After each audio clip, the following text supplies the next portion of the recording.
Starting with the Polaris and then the Idris, some of the larger warships are starting to make their way to playable status in Star Citizen, but they're not a particularly rare sight in the verse.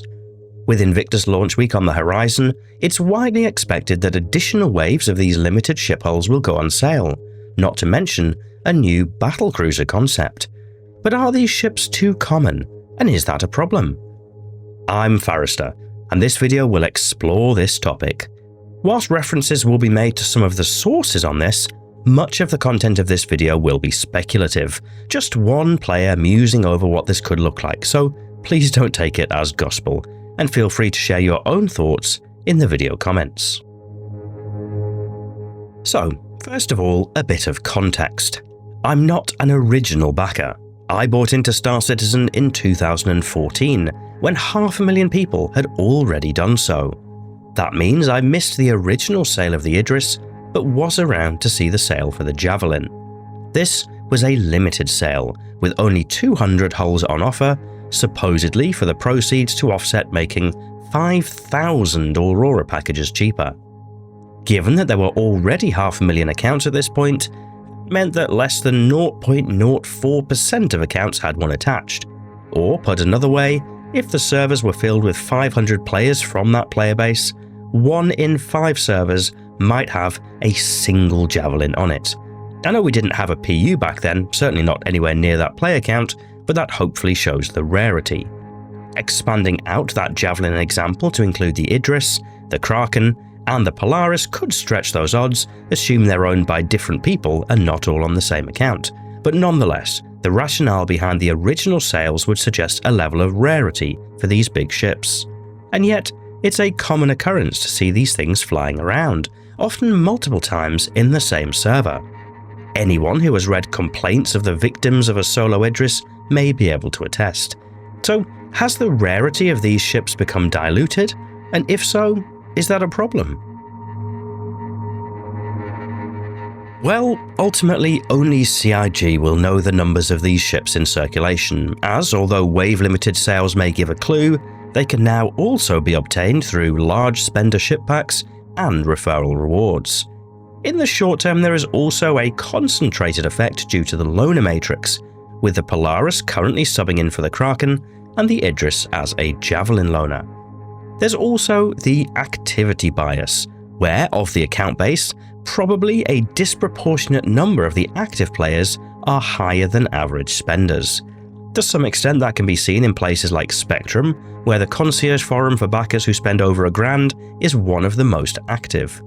Basically, there could be a bunch of sleeper accounts for people who are interested in Star Citizen as a finished game, but are happy to wait it out until that point. So the prevalence of these larger ships in-game right now may not be representative of the final game. There's also something to be said for the concentration of the player base in-game. Players more naturally congregate around certain points, particularly landing zones, which may make sighting these large beasts more common than a dispersed population would. Then there's how the ships are currently used. When looking at the minimum crew counts on the pages for these ships, 6 for the Polaris, 8 for the Idris, 12 for the Javelin, it's clear that in many instances in the PU right now, these minimum crew counts are rarely achieved nor enforced. That's particularly noticeable with the introduction of PDCs, which automatically engage some targets, and for the Idris, the spinal mount weapon, which makes the ship far more soloable than I ever expected. They are also not insurmountably expensive to operate. Granted, the economy is kind of out of balance as of patch 4.7, but to run an Idris is not an ordeal for a single player. Even with engineering added, it's currently tuned such that wear and tear isn't a problem, and when things go wrong, the Idris claim timer is 3 hours 19, but can be expedited to just under 50 minutes. So these ships can be used far more disposably in the current patch than many would have expected. Much of this is in the tuning. For example, that reclaim timer could be extended in future once we have a more stable game. The crew counts could be more rigidly enforced, and additional cost pressures introduced to encourage more strategic use of these ships. And as an ardent fan of multi-crew gameplay, don't even get me started on NPCs, blades, and crew counts. Perhaps one of the key considerations is how special large ship warfare should feel.